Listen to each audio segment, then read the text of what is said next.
Hello বন্ধুরা, good morning. আমি আবার চলে এসেছি আমার একটা নতুন ভিডিও নিয়ে। আজকে সকাল সকাল উঠে ছেলেকে স্কুলের জন্য রেডি করে ওকে স্কুলে দিয়ে দিয়েছি। তারপরে ঘরের সব কিছু সকালেই কাজ হয়ে গেছে, বাসি কাজ দিয়ে আজকে চান করেও নিয়েছি। চান করে আর পুজো দিচ্ছি, কেননা সকালবেলার ভিডিওগুলো করতে পারিনি, সকালে অনেক কাজ থাকে তো সব কিছু তোমাদের সাথে শেয়ার করতে চাই। যতটা পারি চেষ্টা করছি শেয়ার করার। তোমরা পাশে থাকলে অবশ্যই করতে পারবে। তোমরা আমাকে লাইক কমেন্ট করে যাও।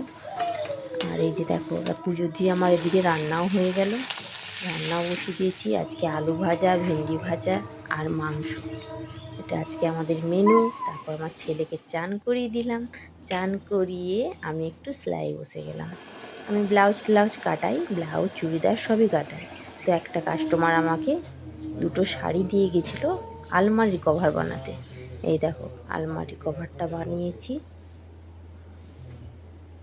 আমি যে সেলাই করি সেটা তোমাদের সাথে আগে শেয়ার করিনি, এই প্রথম করলাম।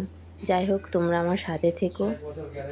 বাই বাই বন্ধুরা, সবাই ভালো থেকো।